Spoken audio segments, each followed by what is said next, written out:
This is Joe Basso with Music Radar, the place for music makers, and I'm sitting with Dan Donegan from the band Disturbed. Dan, how are you? Doing great. Let me ask you about your guitar that you use. You have your own Washburn signature model. Now, I know earlier on you used Gibsons, Les Pauls, and then you used Paul Reed Smith models, but now you're pretty much a Washburn-only user. Mm-hmm. What exactly do you like about those guitars?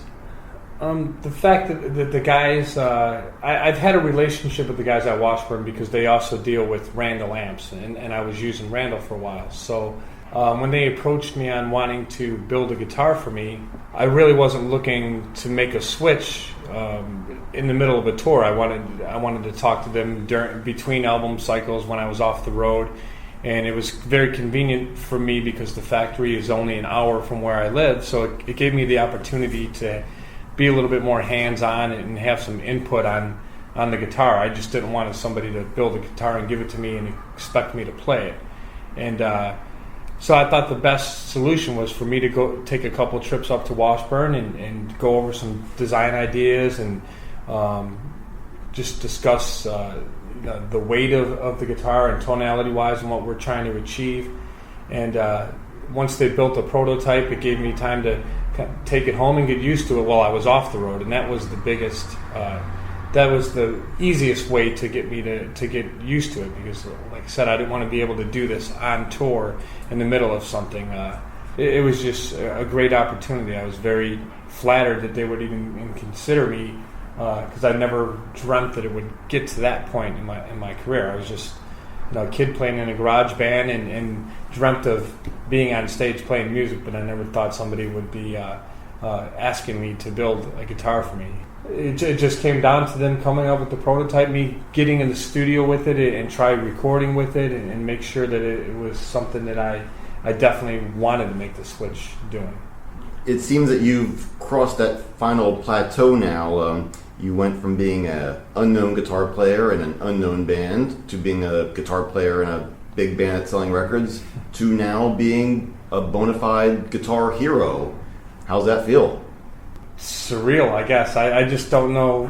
I never really viewed it that way. I just still can't believe that my job is playing guitar and that, I mean, in this business, it can be very short-lived lifespan for most bands, and for us to still have a career that's going strong and we feel like we still have more to offer and we're still climbing that ladder and we're still able to sell tickets and albums in the process. We've built a solid fan base that's been loyal to us, and it's good to get a lot of emails or meet kids at the meet and greet that say that my playing has been an inspiration to them or made them want to pick up a guitar in the first place, and I'm very flattered by that. So it's we must be doing something right if we're accomplishing that. If we can inspire any kid to pick up an instrument and play, is a pretty good feeling.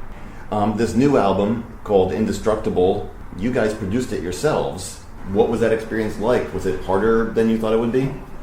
There was definitely probably the more added pressure because I'm sure from the record label end of things and management, they want to make sure that we're on the right path and we can handle that role.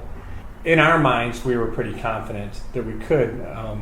Going into it, we've used Johnny K, our producer, on the first 3 records, and he also did our demos when we were a local band. And I've known Johnny K for years from the neighborhood and growing up, and he was even back in his high school days too. He was just getting into recording and doing bands out of his house in his kitchen, right, all set up. I remember stopping by there and just watching some of the bands that were recording there.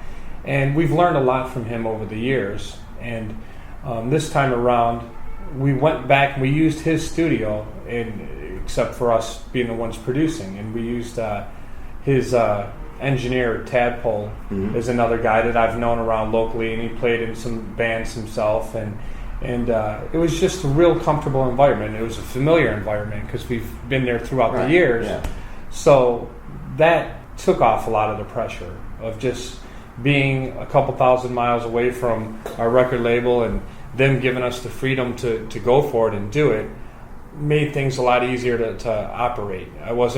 I wasn't going into a sterile environment, into a studio that I felt like I was punching the clock, and label people are going to be looking over our shoulder and make sure that we're doing it good enough or to their expectations. But what did you discover about your band or the way you work on songs by producing the album yourselves? I think we've always kind of worked the same way. That end didn't really change because we've always been perfectionists when it comes to writing the songs and doing pre-production. And we beat the hell out of every song. Every song gets the same amount of attention as whatever the first single may be or whatever. Because at that point we don't even know what it may be. So right. Going into the studio, I think that we're probably 95% prepared to record, knowing what we want to record and do, and with a little bit of room to experiment and see if something evolves even more. What is the writing, demoing process? How do you guys write? Who all writes? Do you make elaborate demos? It always starts with guitar riffs. It's stuff that I'll be usually dabbling around at home with, occasionally sometimes on the road too, in the dressing room. I mean, I'm playing every day before we go on stage in the dressing room and just trying to get riffs here and there, and I'll just kind of maybe record them a little bit, bring a little Pro Tools rig on the road to just record an idea just so I don't forget it and I could come back and revisit it when we're off the road.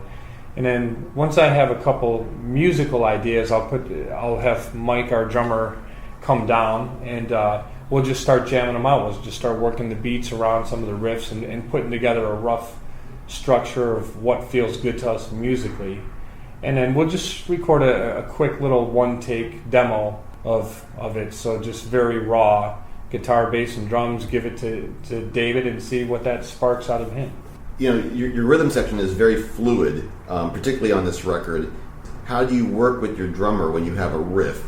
Do you direct him? Do you work off of him? Does sometimes changes that he is doing affect what that riff might become? Well, I think I've been with my drummer the longest. Okay.